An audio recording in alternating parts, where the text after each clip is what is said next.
You're listening to the Whole Church Podcast, a proud member of the Anazal Podcast Network. Our efforts to educate and unite the church are made possible thanks to our sponsors on Patreon, Captivate, and Apple Podcast.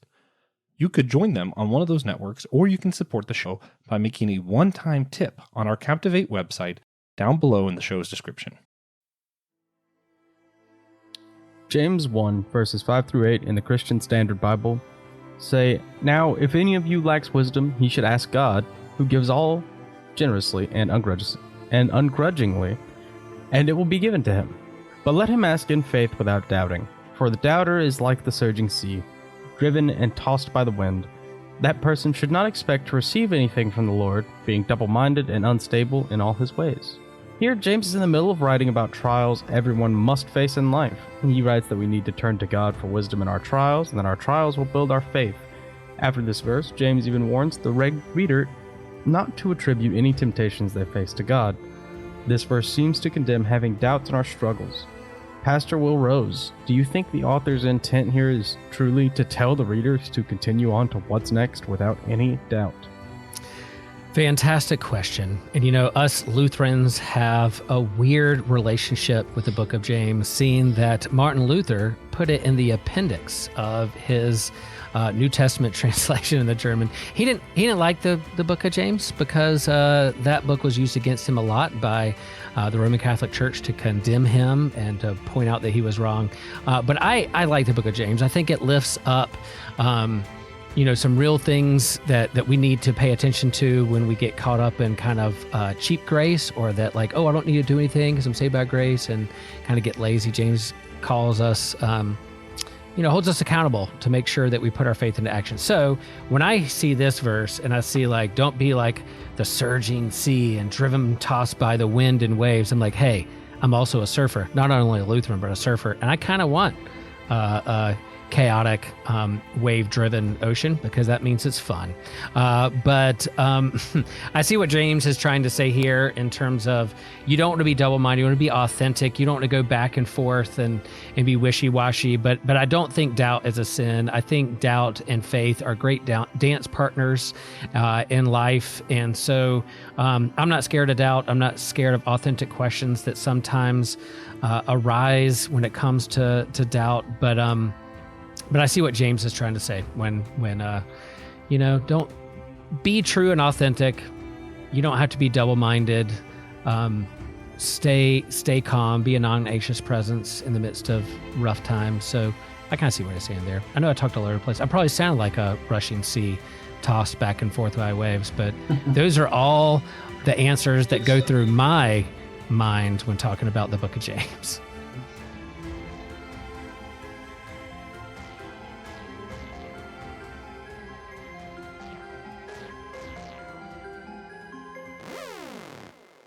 Welcome to the Whole Church Podcast. Today we are going to be talking about normal. What does it mean to be normal? How do we get back to normal after COVID and January 6th, and I don't know, maybe dragons are attacking us by the point this comes out. The world's been crazy lately, right? How do we get back to normal, and what does normal even mean? That's what we're talking about today. What's after normal? So, I'm Joshua Noel. I'm here with the one, the only, the one for which the word ineffable was invented. At one point we were like, there's just no words about how great TJ is. We're like, well, let's just invent a word to say that there's no words. So the one and only, the ineffable, TJ, Tiberius Juan, Blackwell, host of the Whole Church Podcast. How's it going? It's going. Thank you. Yeah, that's true. And we're also joined by my favorite Lutheran pastor, because he is in fact my pastor. Your favorite Lutheran podcaster too, probably, who's over on Systematic Geekology, also helps across the Bifrost with Ryan Doe's. He's also does the homily, which is just him preaching, but we make it into a podcast, and now he's here. Will, how's it going? Good. And there might be another podcast in my future that's a part of the Anazal network called We're Gonna Laugh About This Later. So, hanging out there, it's an idea going through my head, tossed back and forth like a raging sea, but maybe one day we'll put it on a surfboard and let it ride a wave. Yeah, I told my wife about your idea, and then she starts telling stories about me. I was there. I know that the beer exploded in my face and that I fell out of the shower. I know all these things. We're going to laugh about that later. We're going to laugh about that later. I can't wait to tell you all about me falling out of the shower. But y'all got to wait for that show. You got to wait for the other podcast. Today, we're here to talk about what's next after normal. Yep. And what you should do next after listening to this episode, which is probably checking out the Anazal Ministries Podcast Network. The website link is below. And while you're there, hop on over to the store, buy a little AMP merch, whole church merch, whatever you want. Ours rhymes, so ours generally is the best one to purchase. Accurate, yeah. But it's whatever you want. Yeah, there's a link for all of the Anazal Podcast Network down below that I recommend you hitting. Since you know about all these shows come up, Some Joyful Noises, let's talk about this later, but I don't know if you do know about Brandon Knight's My Samurai Life, or Brandon Knight's Kung Fu Pizza Party, or Christian Ashley's 7 different shows on there, including Let Nothing Move You, Systematic Ecology, Why I Don't Like, and I don't Friday Night Frights, and Why We Shouldn't Pick Our Nose. I don't know what else he does. He does everything. All I know is that I'm moved by it. That's all I know. I'm super moved by all that he does. But for now, we're going to stop talking about Christian Ashley, which is hard. It's a hard thing to do because we all love talking about Christian Ashley and spending time with him. But today, and Will's been here for these segments, but he hasn't got to participate. So now he can participate, finally, in the world's greatest anthology. You know, my favorite spiritual practice is silliness. And instead of a question, this series, we've all been finishing a story that goes a little silly, that goes like this.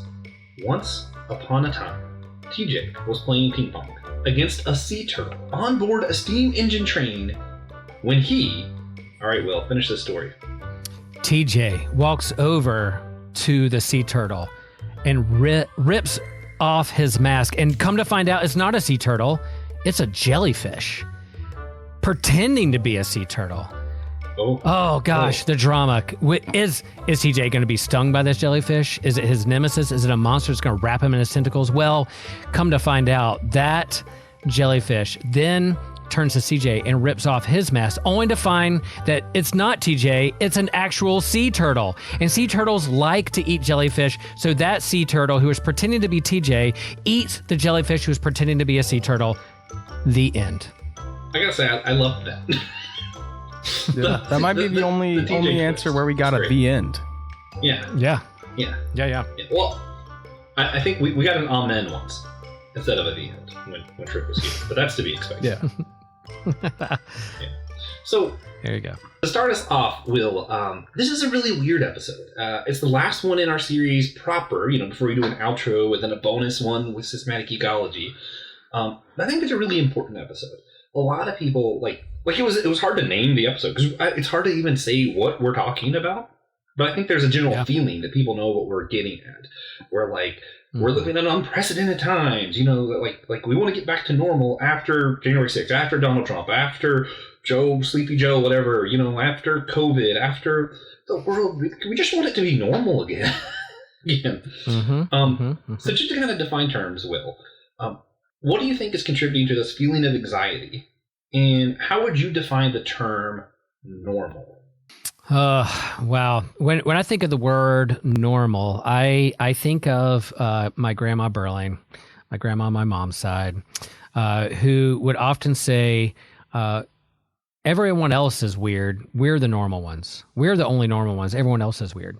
And I would go, yeah, I mean, she said it tongue in cheek, saying like everybody else, the whole world is weird except for us. We're the only normal ones. But yeah, I mean, we live in a world that experienced brokenness and change and challenge and heartbreak, and we long for stability, we long for redemption, we long to be secure, but often our world is not that. And so we long for those things. And then once we get past childhood, we long for, perhaps we get nostalgic about our past, and we wish we could get that again. But really, if you think about it, going back to my childhood, things weren't necessarily normal then. There were still taxes, there were still problematic politicians. There was still a Cold War going on, and the threat of World War III. So, we look on the back. We look on the past with kind of romanticized, tinted glasses, nostalgia, you could say. I just preached a sermon on expectations and nostalgia, and we're going to do a panel at North Carolina Comic-Con about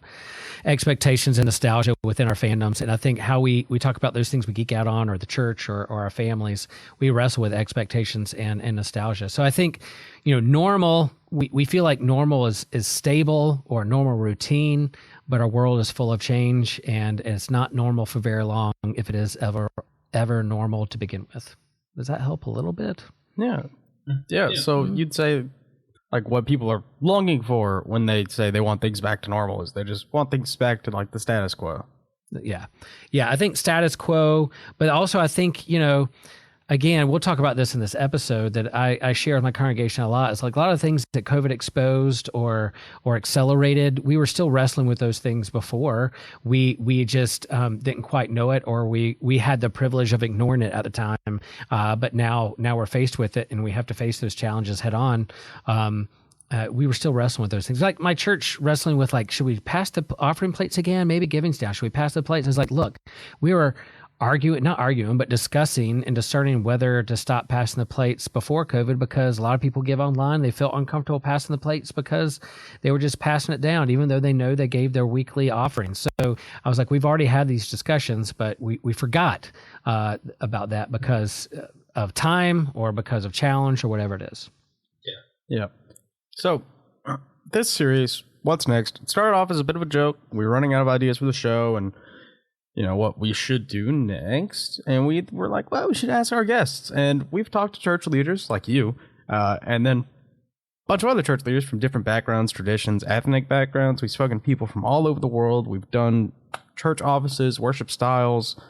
We've done a whole lot. But what do you think we should do next, Will?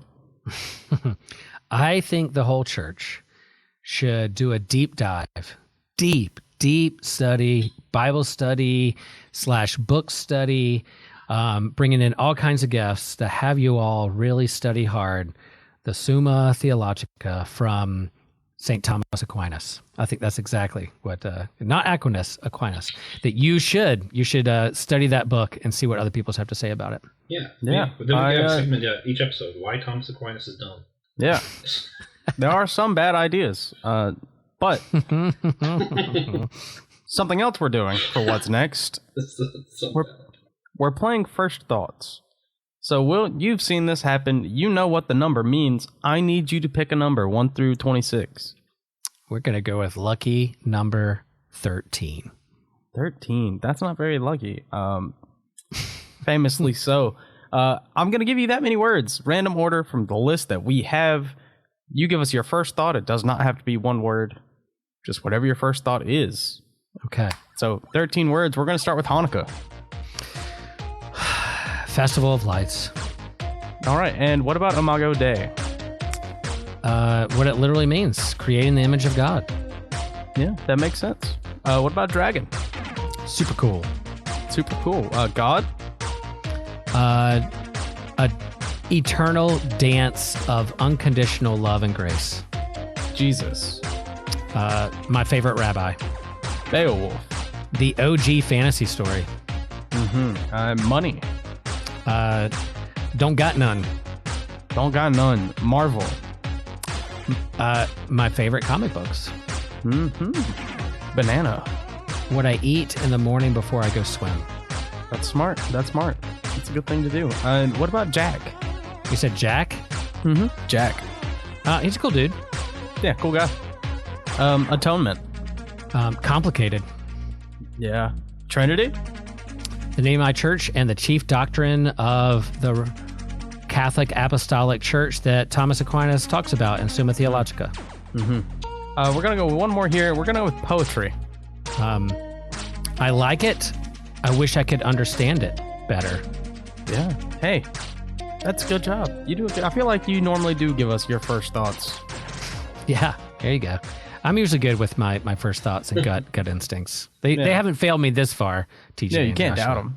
Can't doubt them. Yeah. I feel like that's another, like, anyone who's done a sport that involves water is probably pretty good at it. Yeah. Improv. That's pretty good. I mean, you don't got time for that. There's definitely wipeouts. There's definitely wrong decisions, but you gotta rely on your instincts. That's for sure. Yeah. I've never surfed, but it just seems intuitive to me. I'm like, yeah. One day we Water's will. unpredictable. I Systematic can't take ecology surf camp. That's going to happen one of these days. But this is not a surprise surf episode. But you guys know every so often, I just change an episode. And I'm like, you know what? Actually, the episode is C.S. Lewis episode. Except for the one time we did an episode with the C.S. Lewis Institute. That wasn't very much a surprise. It was just, I told you we were doing a C.S. Lewis episode, and then we did. But today is a C.S. Lewis episode. Because when you think about normal, obviously, you think about someone named Clive. No, when I thought about normal, what does normal mean? It brought me back to an episode I did last year with Brandon Knight on my seminary life. We reviewed 2 different essays as part of this Dietrich Bonhoeffer series. One I never read before, and I don't remember what it was called, from Dietrich Bonhoeffer. I should have looked that up before doing the episode so I could sound smart. Mm-hmm. But I don't bother sounding smart. I have a show called Dummy for Theology. I'm the dumb. But the other one was Learning in Wartime by C.S. Lewis. And he says something about unprecedented times during that essay that made me think, oh, wait, there's something here. When we're thinking about what's next after normal that I think that essay speaks to. And then that also made me think of Screwtape's Letters. And I was like, well, instead of just briefly mentioning these things, what if we just made that the episode? Which is what we're going to do. We're going to review these 2 things and look through a man who was there for 2 world wars. We're going to look through his eyes and ask what he thinks of normal and what's next after that. Yeah. Nice. All right. Yeah. We are going to cover Learning in Wartime first. Learning in Wartime is a sermon that C.S. Lewis preached to, what was it, the College of Virgin Mary. Hold on. It's in the title. I just forgot. The Church of St. Mary the Virgin in Oxford. This is in the fall of 1933, so like this is very shortly after World War II started. England declared war on Germany on September the 3rd. This was, I want to say, like late September when he gave this sermon. But if you read this and you read C.S. Lewis's stance on the matter, there's no such thing as normal. Life was never normal, is something he says here. And it's pretty, he's right, he's a pretty smart feller, I think.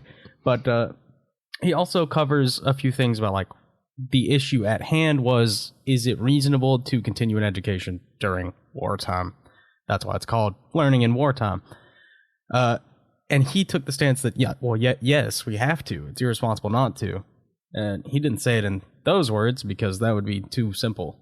He would never. That would be nonsensical of him to do. Yeah. You have not Mr. Lewis. No, I'm kind of curious. Will's first thoughts on this sermon. I mean, as a pastor, one of like, was this terrible homiletics? But then also like the actual content. Well, when I think about the art of preaching, you're preaching, of course, God's enduring word of grace and hope, but you're also speaking God's word to a present context and situation that you're in. So you have my homiletics professor, I forgot who said this originally, but you have a newspaper in one hand and the Bible in the other. So, your TikTok feed or Instagram feed or your CNN headlines or whatever you want to be your present day newspaper, and then the Bible in the other, and you're interpreting and bringing God's word to the present context. So, of course, he would have to address what's going on in the world, the big world news of World War. There's no room for not being political because their nation is in the midst of a war. So how does he speak God's truth, God's word, God's love and grace, the good news, the gospel to the present situation? So yeah, and part of that word, I think, of bringing hope is like, look, y'all, we're not alone. These aren't unprecedented times because the world has experienced this before. There have been many wars. There have been many times where nations have been at war with one another, and World War I wasn't that long ago. And so we made it through before. We can make it through again. The world is still here. The church is still standing. People are still gathering to preach and the gospel and word and deed. So that's the hope that we lean into. And so there is a sense of, when I preach and look at my congregation, I want to let them know that I'm not tone deaf to what they're going through in life and what they're wrestling with, and to speak God's word to their present day situation. And that's what he's doing here. And to reveal Yeah, if you're longing for normal times, when have things have ever been normal? When have you not wrestled with things? Every generation faces a challenge. Every generation faces some kind of worldwide or tribal or local tragedy that you have to address or work through or help your neighbor through. And I think, like any good preacher, he's also academic, so he's probably presenting more of an essay than probably a sermon on a Sunday morning at church, but he's pretty good with words, and those are things that come to mind. And the task of a preacher or a pastor or a prophet is to bring God's word to the people in their present situation. Yeah. Another thing he does in the sermon, he compares it to his own experience because he was in the trenches in World War I. Right. And, he just mentioned some of those things like, yeah, when I was in the trenches, we weren't talking about the war. We didn't want to think about the war. We were in it. We didn't have to talk about how we're doing. We're getting shot at. So, he mentioned some of those things and how Tolstoy captured that perfectly when he wrote War and Peace. War and Peace. And, gosh, I don't know why that was so hard to come up with. But it is interesting. He mentions duty, what he believes duty is, and how it is. You cannot be apolitical when you're in a war. And one thing that I really like is part of this sermon is anti-nationalism. C.S. Lewis has been on the anti-Christian nationalism train for a long time. But he's thinking, yeah, you might have to die for your country, but you do not have to live for your country. You have to live for God. Yeah, I really like those lines. Where he's like, yeah, we're living for God. We're maybe dying for our country. Also, to TJ's point, to upset at least two people who listen to this. Just want to point out, C.S. Lewis was on the anti-nationalist train before Dietrich Bonhoeffer, too. Just saying. He kind of beat him to the punch there. Yeah, and I think when the in the trenches part, I think to let people know that you're in the trenches with them, whatever, whether it's literal war or other kind of struggles that people are going through, whether it's marginalization or oppression or those kind of things. It doesn't have to be a world war for someone to experience oppression and tragedy, and to let them know that you're in the trenches with them, that they're not alone. I think it's a big part of the kind of pastoral care when it comes to that. And yeah, I think, there's nothing new under the sun. Where we think like Christian nationalism is something new or a new threat or challenge we have to face. I mean, the same stuff was happening in the early 1900s when it comes to the First and Second World War. And you have some great thinkers and big heavy hitter theologians who were speaking out against it and had good reason to, and warned us about. So let's not replay history, Yeah. I also feel like Surprised by Joy really kind of informs how I read this too, because you see where C.S. Lewis during his time with World War I is what made him think, actually, I do want to pursue learning. And of course, part of it is because you always want to see yourself in your heroes. So when I read Surprised by Joy, I'm like, was C.S. Lewis ADHD? Because he talks about his problems learning and how much easier it was when it was more hands-on and he had a one-on-one teacher. And I'm like, I think you might have had a learning disability. But that aside, it's just one of those things of being on the forefront, making you appreciate knowledge and this kind of stuff more. It made me think of, and I'm curious what you guys think about this. COVID, whenever we were all pandemic and everyone was isolated inside, all of a sudden everybody cared about a Tiger King for some reason. And a lot of people was like, hey, I'm going to learn 7 new things and start a podcast now. When the world was falling apart, we didn't suddenly go, oh, now we all want to become virologists. We all decided, let's enjoy our life. That was kind of what I noticed. Yeah. Mm-hmm. Yeah, with that sense of urgency of oh, wow, I don't want to take advantage or take for granted those things that I do love and care about. The wartime and challenges push you to really examine and self-examine what you truly care about. That's why apocalyptic literature is so fun, because you see that kind of, played out on the screen with a zombie or aliens or whatever. Oh, what am I going to hold on to? Power or take care of my family. And I think some of these kind of apocalyptic things like war COVID, they, in the true sense of the word, the Greek word, to unveil, to reveal, things were revealed during that time of what people truly care for. And so, I made a little home video of me and my dog, Will and Woody in the wild, and shared it around, because not only was I like hungry to create content and share with people, but bring levity to the world and share that with others. That was fun. Learn something new.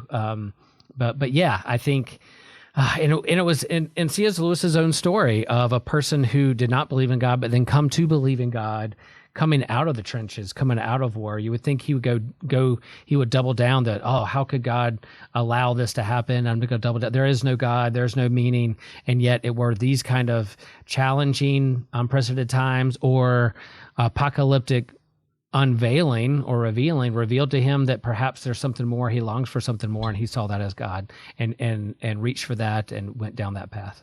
Yeah, it is interesting because about Josh's point, he does literally say at one point in this essay that of course war can't hold your whole attention. That's not enough stuff going on for the human attention. You got to give the rest to God. Like, I don't know. I think if I was in a trench, that would be enough for me. Personally. Yeah. And I feel like there's also a little bit of like, you're desensitized to it. So I feel like, and I'd be curious to ask him about it, like maybe that first little while you're in the trenches, that's all you think about. And then after a while, it's just, well, day 17, who's got a good book? Like anybody bring the Spider-Man comic with you? Like that's, which is funny. I feel like that's when I started really, like my third way of getting into the comic book world was probably also during the pandemic, because like movies were kind of on a halt. I couldn't go to the theater, couldn't go out to do anything. So all of a sudden I was like, I need something. And humans have the gift of adapting and doing something new. And so, I grieved when they stopped printing comics, and then my comic store closed, and I was like, oh my gosh, this is a big part of my weekly schedule and what I geek out on. And that's changed. What are we going to do? Well, the owner of my comic store said they're going to do an online kind of auction and online comic book store where you could buy classic back issues and all kinds of things. And that was super fun every week, rolling up on their Facebook live feed and buying comics online from him that he's selling out of the warehouse. And I was like, you know what? Even if they stop printing comics right now, there are so many comics out in the world that I would never run out of things to read. It was an unveiling and apocalyptic time for me. Like, there are still comics. It's just because they're not printing new comics or my comic store is closed doesn't mean that this avenue to geek out or hobby is going to stop. It's just going to be a different way. And I think the church responded that way too. Oh no, they're shutting the church down. We're like, no, the church is you. The church is you and your family in your house. And we are going to have to do, even though we can't gather within our building together to keep people safe, we are still the church together. We are still the arms and hands and feet of Christ in the world. We just have to gather and connect with each other in different ways. And we adapted and we did. And that was a beautiful thing. Yeah. I feel like the church really grew a lot during that time. I mean, not just like our online presence, but like, I feel like, well, there was those churches that didn't learn anything and tried to stay open the whole time. But I don't like to focus on that. I like focusing on the positives. But, I saw more focus being given to stuff like the Eucharist, which I found really interesting. Because that's where people got really creative to me. Also just, I got Comixology during the pandemic. Yeah, that's when I started just downloading comics. So easy. But like the church is pointing, like the creativity that you're talking about, like the drive-through communions I saw, like, and it's fun. It's interesting because it's stuff that, like, if we didn't have that pandemic for context, it's stuff that I would have made fun of at one point. Where I would have been like, oh, drive-through communion, you're not really taking it serious, right? Or, at one point, Stephen Furtick, Elevation Church, I don't even like mentioning them usually, but I feel like they did a great thing. Like, he had this big online service and had everyone in their homes. And he said, you know what? I don't care what it is. If you have something bread, you have goldfish, grab it. That's your bread today. He's like, I don't care if it's Kool-Aid, wine, grape juice, grab it. That's your wine today. And they did communion. And I was like, you know what? I personally, a few years ago, would have been like, goldfish and Kool-Aid, that's not communion. But I'm like, man, if that's all you have available, and the church is just desperate to have that, that's something I can thank God for, even if outside of it I might be like, man, that's a little silly. Like, if I went to Will's church and he gave me goldfish and Kool-Aid, I'd be like, Will, what are y'all doing? What are you doing? This isn't a youth lock-in. Go ahead. Let's go on that too. Go ahead with that. I have another thought, but I'll wait. Yeah. No, I'm just saying that, like, finding ways to connect. Yeah, I still believe in the embodiment and the incarnation and the physical presence of Christ in the Eucharist and in bread and being in people's presence, and those kind of things happen. And yet, God isn't reduced to our own limitations that we put on God or put God in a box and the walls and barriers. God breaks through those things, and whether it's through online or whatever, there's certain ways that, and there's personality types, right? There's extroverts, introverts. All the introverts were like, yay, I get to stay in my house and do church. Extroverts like, no, I need people. How do I connect with others? But it's definitely a both and it got us to a place where we could get creative. Yeah, the other one I wanted to mention, I thought was interesting. It was really funny because a lot of Protestants used it as see, we were right. But I don't think the Catholic Church ever disbelieved in it. But it was interesting when the Pope made a statement during COVID where he was like, you can confess directly to God. And all the guys were like, see, we were right. But it was interesting because, like, I do think there's something therapeutic and something even good. Maybe I'm not going into a confessional box with Pastor Will, but maybe I just tell TJ, I did something I feel guilty about. Like, I feel like there's something about confessing to another person that is good. But I also like that the Catholic Church was able to, think on its feet a little bit and be like, hey, actually, this is okay. This isn't something we're against. And to kind of give people that comfort and that space. And I feel like that's something the church did grow from. Is like we learned to give people space, but we also learned the importance of coming together. I don't know. I feel like we learned a lot during those times, which is funny because at the same time it was everyone watching Tiger King and literally any content being made at all, we are intaking. It was a very strange time. Strange, and yet I think the gift of going back to the word normal, what's normal for humans, what's normal for this world is that we adapt and evolve and find a way. Life finds a way, faith finds a way, creativity finds a way. So what's normal is that, finding ways to progress and learn and grow and evolve. That's what's normal, not staying stagnant or doing the same things you've done every single day. But what's normal is us meeting a challenge, adapting, finding a new way, and moving forward with it. That is what I think is normal. And that's I don't know, that's the thing that Lewis doesn't cover in this, but I wonder about, because the truth is, when you're in war, when we're in the pandemic, that's not when the best movies are being made or anything, but it's almost like that's when we need them the most. That's when we need art more. That's when we need good theology, and we need the church to be prepared. But when it's happening, you can't prepare. It's already here. So I kind of wonder if, like, the other side of this message, if he did like a prequel sermon, is we need to go ahead and be ready as if World War III is around the corner. But I feel like a lot of times we yearn for that stagnant mindset that you're talking about. And if we ever get to anything at all, we learn to be stagnant. We don't learn to be ready for what's next. Right. Yep. Right. And, one other thing about, learning in wartime that I did want to go over before we move on is he does take the time. And what I assume was like a commencement speech, it's like early in the fall semester. Here he's talking to probably like the new class who are draft proof, but also probably very scared of pursuing an education during an active world war, especially living like in England. You're not very safe. But he takes the time to bring up the fact that, like, hey, it does not matter if what you're doing in your mundane life is, you're Beethoven writing symphonies and declaring them to God, or you are burning wood to make charcoal. If you're doing it in the Lord's name, that's what he cares about. Yeah.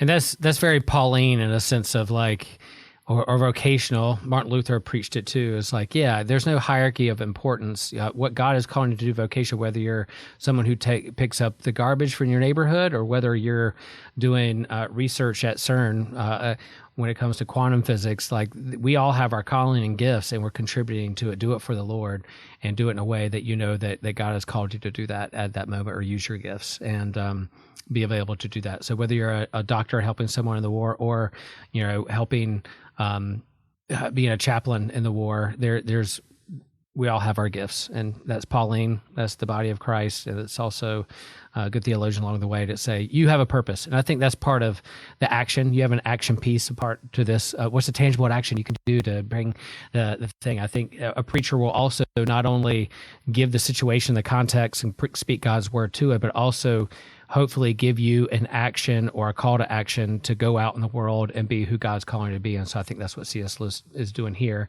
Any good preacher would do is now go forth and be who God calls you to be. Yeah.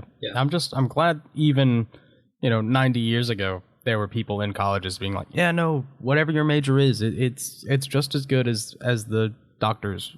You're all right. It's okay. Yeah.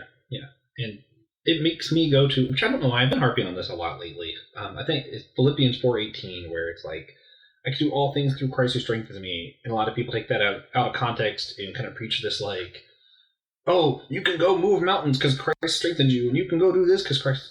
That's not what that particular verse is about. If you read the context, it's like, you're going to go through good times and bad times. And whatever you go through, God's going to empower you to go through it because God is in all things around you and in you. And I think that's kind of like what Lewis is getting here, is like, go forth in the confidence that, hey, you might actually die in that war. You might have to die for your country. Yeah, you might just be a garbage man. You might be a doctor. You might be a blacksmith, whatever. Whatever you do, Christ is with you. And go forth, like you said. And I think that's just really powerful. Yep. Yeah. And then we also wanted to cover the Screwtape Letters, Chapter 8 specifically. Will has the physical copy just sitting next to the camera. And I definitely also purchased this legally to read. I have several so Josh, copies, what so we'll about... just say you read one of them. Yeah. So Josh, what about the Screwtape Letters did, in Chapter 8 specifically, made you think, well, this is how we're talking about normalcy. We're addressing it here. Yeah. So for those who don't know, Screwtape Letters is a senior demon writing to a new demon who is his nephew, giving him advice on how to better tempt someone to hell. So in this made-up world, each demon's kind of assigned a person, and you're trying to tempt them so that they'll go to hell. It talks about the enemy. He's talking about Jesus as the enemy. It's like, oh, he really loves people, and that's awful and gross, and it's kind of funny also. It's a little bit of a satire. But in this particular chapter, he's like, hey, wait, hold up. You should not rejoice that your person is in, I don't know if he says a trough or whatever, but like in my mind, it's like a ditch. You shouldn't rejoice that he's feeling down right now. Because a lot of the times, God most uses people when they're down. That's when they're most looking up to heaven. And he says, the demon says, Wormwood is the uncle who's writing to Screwtape. He says, it's not about if they're up or down. It's about how are they managing where they're at. It's like, so what you want to do is tempt them where they're at, so that when they're down, they're not looking up, and when they're up, they're not thinking the enemy, but rather, we want them to be focused on themselves. We want them to be focused on something other than God. He's like, and he actually kind of implies that the times of normalcy are the best for the demons. Because when they're down, they want to look up for help. And when they're up, they want to praise him. But if it's just normal, that's when we can get them to focus on themselves. That's when we can kind of like, and talk about it in other chapters as well, so sometimes I get a little bit stuff confused. But that's why I really like this like message of like, it's not about the down times. And I think in this, it's kind of very individualized, but I think it also applies societally, that as a society, when we're down, a lot of people were looking for church, looking for communion, looking for God. And in a way, some of the most Christian we've been was on our worst times. In world wars, that's when we write songs and look for God. In the times of slavery, that's where we get a lot of this, like the Negro spirituals that are like some of the most powerful Christian music out there. It comes from the bad times. I'm not saying that we want bad times, that we want any of these things, but I'm saying like, in a way, normalcy is more dangerous. And I think that's what this gets at. Yeah, you can get sucked into to be lackadaisical or uninterested or lethargic, and I think that's as a pastor who's shepherding a church, I get most frustrated when people are so comfortable that they just don't care anymore, And so during COVID, it was like, oh, what are we doing? How are we helping our neighbor? What's going on? Not that I wanted COVID, not that I want a war, not that I want like tragedy in the world, but it seems like those are the things that wake people up to help them understand that there's more to this world than just like on cruise control. And so I definitely understand the temptation here. Yeah, I love Screwtape Letters too. I think not only they short little letters, but they pack devotions. They were like, weren't they radio addresses and also in magazines, like something that he wrote and put out each week that people were able to follow? The audiobook on Audible is fantastic. Yeah, they're like little short essays, kind of this reverse psychology of the devil or a demon talking about the enemy that's really talking about God. It's so clever. And it does lift up or hold up a mirror to kind of the human condition of what we wrestle with each day, temptation. I don't believe there's a demon tempting me around every corner, every rock, but it helps me pay attention to how I pay attention to my neighbor and what I'm doing with my time and how I not called to objectify the opposite sex or whatever, like those kinds of things that I wrestle with. So it's kind of like, I love it too. But I think, you're right. That kind of complacency is really what frustrates me the most in my ministry, is when I see so much complacency and just not caring because they don't need to, because things are fine, just fine. But wait, why aren't we passionate for the Lord? Why aren't we helping our neighbor? Why aren't we being fired up for Jesus and our community and those kinds of things? Well, sometimes it takes some major thing to happen to wake us up and get our attention. For the record, part of the singular demon tempting you is that I like some from the Shepherd Hamas. There's two angels, one on one shoulder tempting you toward righteousness and the other one tempting you to evil. I just wanted to bring that up because that's one of those really silly doctrines that Thomas Aquinas believed in. All right, continue. I wondered, did he really believe it? Did he really write that in there? Or was it just the water that he was swimming in of the day, the medieval culture of the day? He mentions it a few times. He had a dream of two angels, but I think that dream, the angels were both pointing him towards God. Unsure. That's for our Thomas Aquinas slander podcast that we'll start one day. That's right. Yeah. Then what's he next? Was lying episode? when he said it was two angels, by the way. Yeah. It's going to be Heretic, Thomas Aquinas. You just estranged your entire Catholic audience. You're welcome, Unity Church Podcast. They're fine. They know we don't like him as much. We have plenty of other Catholics we love, just not him. Cool. I love that Catholic Martin Luther. He was cool. No, okay, so back to the text of normalcy and like how we do get complacent and stuff, though. Does that, like TJ, I actually wanted to hear from you. Like, do you feel that way? Like, whenever like you have times that you're down, do you look more up to God, or does it how does it impact you? Everything is for God. I feel like you knew that was going to be the answer. I wasn't sure, I have expected you to say I don't have down times. Everything is always fine. C.S. Lewis bemoans the Stoicism, but I do kind of feel that way, where it's, this is a day. These are all days, and it's all fine. Yeah.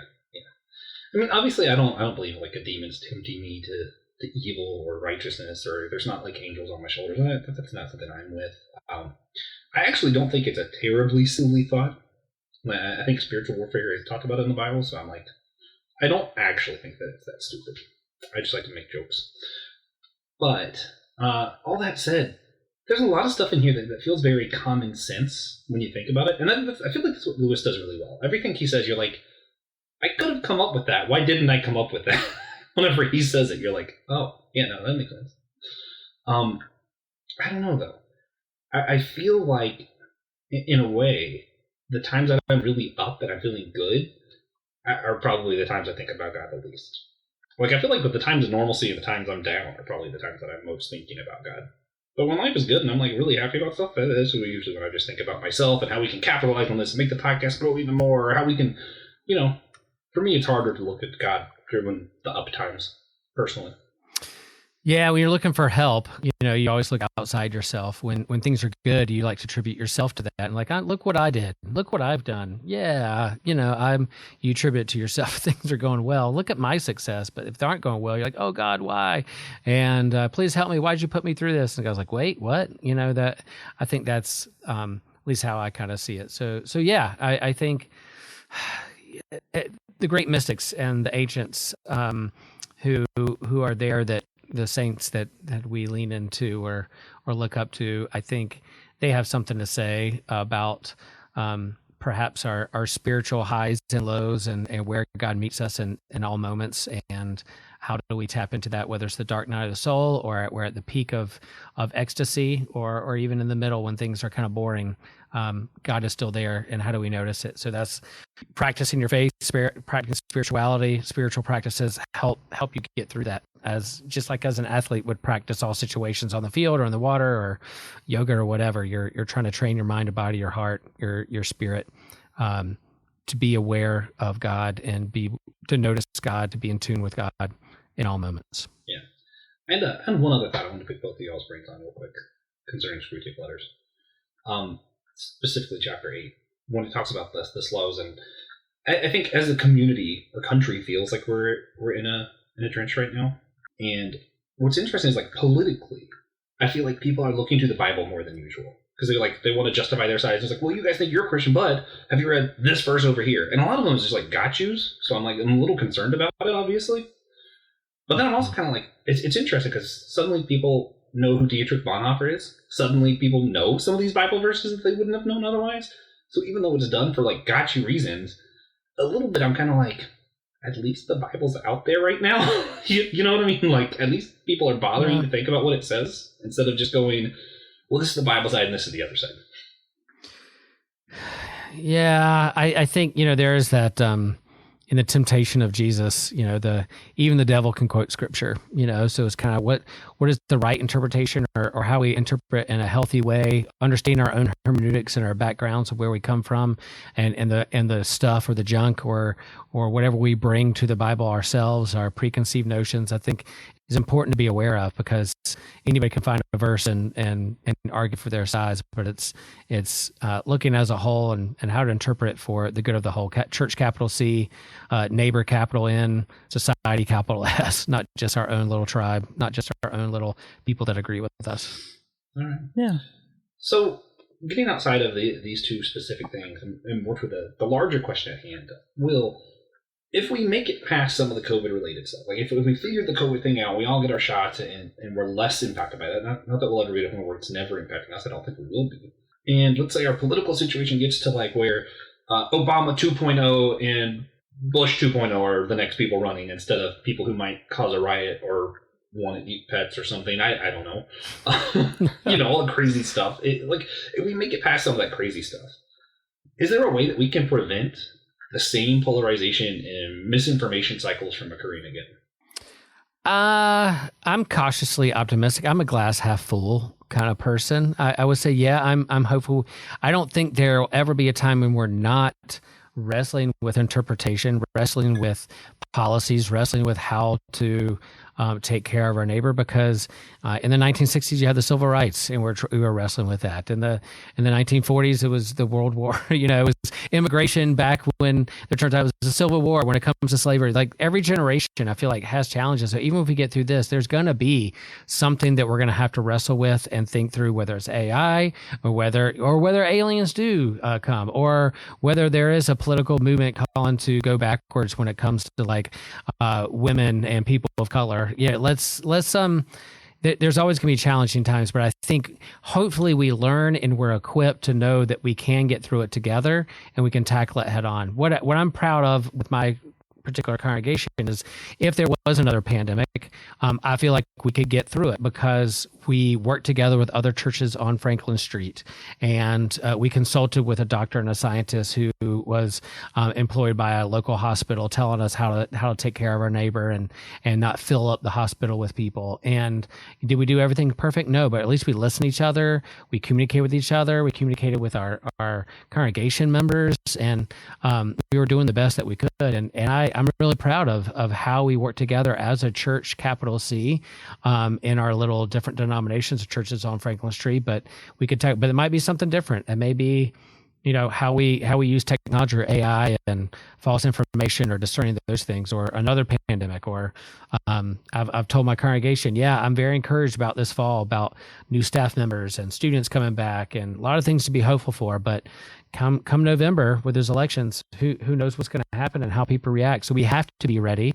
And so what we're doing now is having discussions around whether it's books or politics or polarization. We're trying to train ourselves to have a better posture now, so when the next thing happens, we can at least stand a little taller, have a better posture to face it. So we've been doing things like faith and science and how we understand polarization. We read Caitlin Schuss's book, The Ballad in the Bible, and discussed how we do hermeneutics and interpretation for political reasons. We're coming together to say, like, how can we love our neighbor regardless of whether our side wins or not in the political election. So we're trying to do things now to get ready, not because the worst is going to happen, but either side, we're going to need to know how to move forward and be together as a society. And that's what we're trying to do. So we are trying to be proactive, knowing that there will be surprises along the way. We're doing our best to be proactive now. Yeah. I feel like we should just remove the popular vote. Oh, remove it. I mean, popular vote doesn't really do anything anyway. Yeah. Right. Or maybe we just lean harder in the popular vote and not do one or the swing states. No. One or the other. I think popular. My controversial political thing, I guess it's really controversial.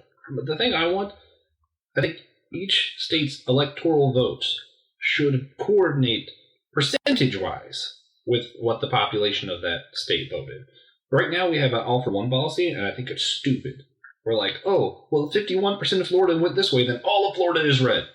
That's not really representing the people of Florida at all. That's stupid. All right, sorry, that's all. Yeah. That's representing most of the people of Florida. That's how majorities work. But that doesn't mean it's not dumb. So, I think the last normal election we had was Obama and Romney.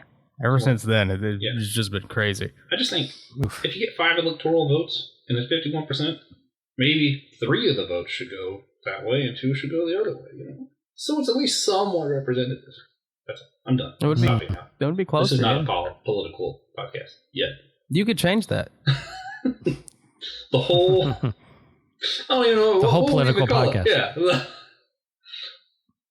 Anyway. So, if Lewis is right and every time is unprecedented, then how can we be ready for whatever may be next in our world and times, like you're just talking about?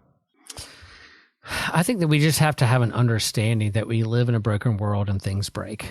We have to come to grips that things are going to change, and to be ready to do that. So, I was thinking about this. My dad was in the hospital with, having to get his pacemaker worked on and different things, and he was just amazed at how long it took or why is it breaking down. Like we live into things where things wear out, where things break, and it's not that we have to be like accept that as like and be okay with that, but at least not be surprised when things break down or when people need help when things break. Like why are we always surprised? Oh my gosh, my dishwasher broke. And it's like, well, it's an appliance. It's probably going to break at some point.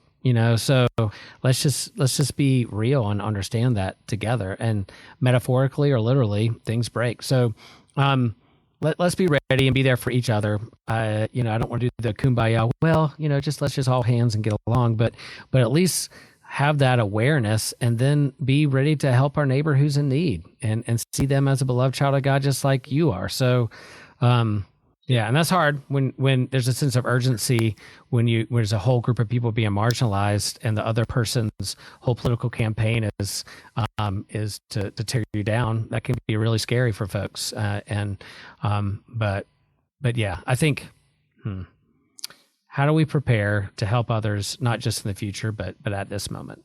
Yeah, I as the resident nerd, I just think we should all read more. Yeah, because realistically, the people who knew what was going on in the Republican Party was not surprised when Trump showed up. It was everyone else who was surprised. There were lots of people who thought that the COVID virus might one day be a really big problem. And then when it was a really big problem, they weren't that surprised by it. Yeah, then you just read more. That helps. There's no way to read enough that you're going to anticipate every single problem ever. But I think being illiterate really hurts us. Yeah, and some of the people who worked on the vaccines, they're like, no, it's not that like we had vaccines ready because COVID was created in order to make more money off vaccines. They're like, no, we've been working on these different COVID strains. And so when this particular one happened, we had already been working on it and prepared for it. So we're able to spring into action and tweak it in a way that would help our neighbor. Exactly. I think understanding that process can dispel some of the misinformation or conspiracy theories that are out there around those kinds of things. And, you read Francis Collins, he's like, look, we knew a pandemic was going to happen, whether it happens every 100 years or every 5 years or 25 years, these things happen in the world. And we have some good scientists working on it, but we just got lucky that it was a good 100-year run without one. The next one could be next year, but we'll see. As it becomes easier and easier to travel, see people from across the world, it's going to be more and more likely that it's worldwide and not local. Yeah. Like mine and Josh's plane tickets to Theology Beer Camp cost $150. That's dangerous. Yeah. Like if I knew about that, could be a super spreader. Denver, I would have been there by now. Yeah. It costs you like nothing. Yeah. Man, if it was that cheap to go to Disneyland, man. Dang. Right? But what else might we not have thought about that you think we need to talk about? Well, I'm talking about moving towards normalcy in our world today and beyond. Just to be aware and conscious of the fact that we're always looking and reaching for the grass is greener on the other side. If we just get to this point, then we'll arrive. If we just get to this point, we arrive. If I just get through this week, then things get easier. If we just get through, maybe that's not. Maybe there aren't points out there of arriving. Maybe we're continued on the journey to talk about a good process philosophy theologian. We're always in the process of becoming. I believe in constants. I believe in like other things other than the process. But I think we always look to if I can just get this degree, then things will be easier. If I just get this job, it'll be easier. If I just have a kid, then my life will be easier. If I just get married, if I just do this, and we're always looking that feel like things are going to settle down and be normal if you reach a certain point when that's never the case. So enjoy the moment you're in, and wherever you're at, this too shall pass, but there's always something on the horizon as well to look forward to and to be a part of. Yeah, kind of a callback to the intro episode we did, which is kind of we need to be present. Yeah. So you mentioned it earlier. We always like to end our shows with a few things, and one of them is just this practical question. If you had to suggest one thing for everyone listening to do that would help better engender unity in the church today, what is one action that you would recommend our listeners stop after this is over and go do this instant? Something that they can physically just go do. Francis Collins has a new book, and it's called The Road to Wisdom on Truth, Science, Faith, and Trust. And I think we all should read that and take his wisdom to heart as someone who has been working through both faith and science issues for a majority of his life and thinking through those things. I think he talks a lot about these kind of unprecedented times and unhealthy aspects that relate to social media and the pandemic and those kinds of things. So I think The Road to Wisdom on Truth, Science, Faith, and Trust by Francis Collins. Let's study that together. Maybe that's what's next. Okay, we'll forget Thomas Aquinas and his Summa. Yeah. Let's read Dr. Collins' books and have him on this podcast. Amen. Good idea. And talk to him about it. Yeah. So what changes if we not only everyone reads Francis Collins' book, but you also teach everyone how to read effectively in your new show, because that is a learned skill. Not everyone learns how to read effectively. What would happen if I taught people to read effectively?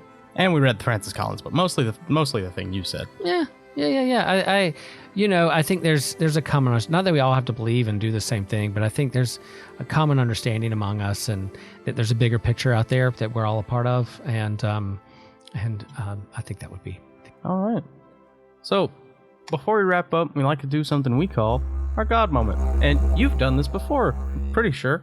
Yeah. But if you're new here, we just share a moment where we've seen God recently, whether it's a blessing, challenge, moment of worship, curse, whatever it may be. I always make Josh go first, because he seems to pile on some God moments, and I like to give our esteemed guest as much time as they need to come up with a new one. So, Josh, do you have a God moment for us today?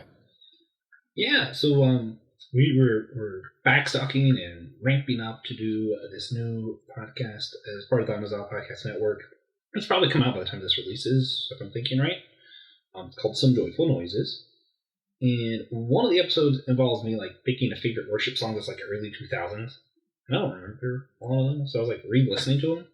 And I mentioned this earlier and I forgot the name, and I still don't remember how to say the name. So TJ's going to help me say Francesca, Yeah, there we go. the singer? Yeah. I don't remember. I didn't look her up. I don't remember her last name. Yeah, me neither. But I discovered that it was like someone my mom used to like. And in my brain, I'm like, I always thought she was lame because my mom liked her.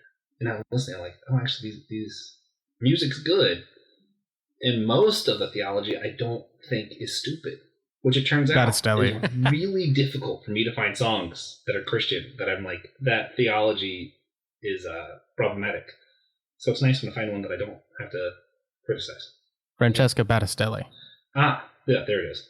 And also just kind of realizing I might have given my mom a harder time than what was right. So a little bit of a challenge, a little bit of a blessing. All the above mixed in, Yeah. For me, it's gonna be, been meeting some new people at work recently, and walking them through. Sometimes I feel kind of like the frog in the boiling water. You put the frog in the water, slowly turn it up. The frog's never gonna leave. It'll sit there and boil because it can't tell that it's boiling till it's too late. And I feel kind of that way, and telling people what's up with my life, how I'm doing, what's going on in my life. I'm like, yeah, I do a podcast. Yeah, I do this. I build computers. And he's like, wow, that's awesome. You're so cool. I was like, no. But it gives me time to step back and look at it. And I've been blessed with so many opportunities, going to theology beer camp for not free, but close.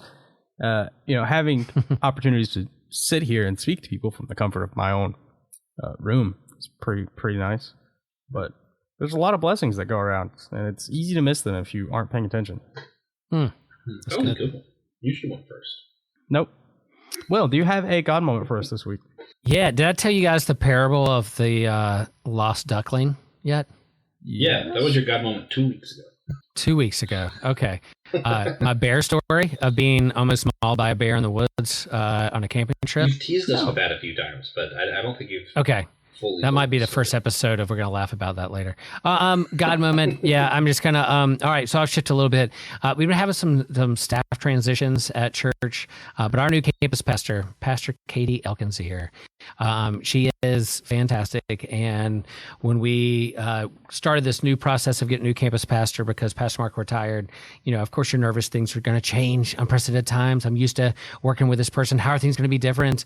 But Katie is everything that I had hoped that she would be in this position, and the start of the new semester with students and energy, and she's a great preacher. You should go to Holy Trinity's YouTube page and check out her sermons. She's a fantastic preacher and a good person, and I'm really glad that I get to be in partnership and have as a colleague here at Holy Trinity. So God moment, boom.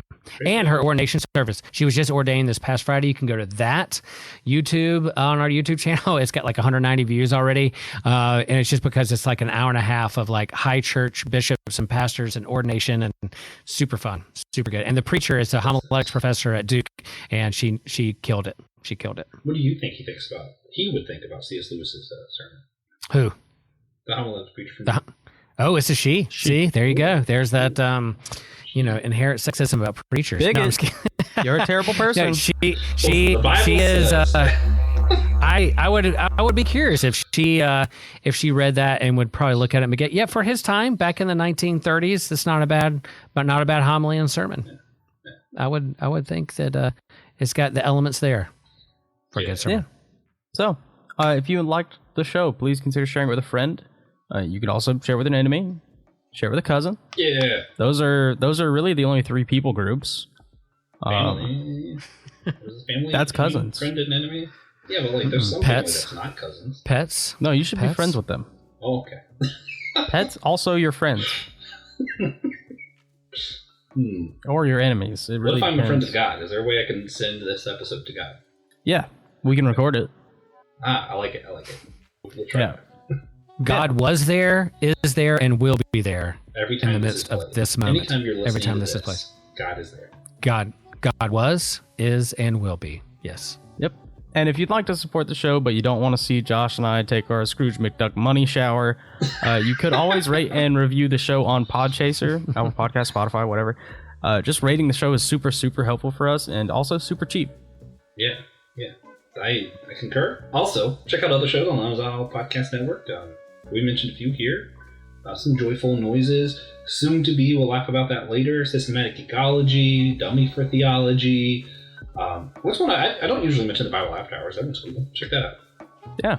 And we hope you enjoyed it. Next week, we're going to be wrapping up our series with a reflection on our last 8 episodes, and then including this one. And then we're going to have a week off. After that, there will be a special crossover episode with our other podcast, Systematic Geekology, to discuss what's next for the Marvel Cinematic Universe after the events of Avengers Endgame. Has the MCU been struggling, or is it on track again? Finally, at the end of Season 1, Francis Chan will be on the show. Maybe. It's not even a maybe. It's just true. Yeah. At the end of Season 1, it'll be Francis Chan. I forgot to change the outline. We're not going to have enough time for a week off. We will have a week off, but our listeners won't. They'll just keep getting episodes. Yeah. That's really unfortunate. It's good for them. Also great for us. We get a week off. But they won't. And this music is so good. We need to talk about what music we're going to have we on. We mentioned this music on our themes episode of Some Joyful Noises. People should check it out. Lee. Yeah. I got to find a good theme song for my podcast. I can help with that. Can I steal this right here? This is pretty cool. Yeah. Yes. Hey, everybody. We're going to laugh about that later. I'm glad you could join us on this episode of... Have a great week.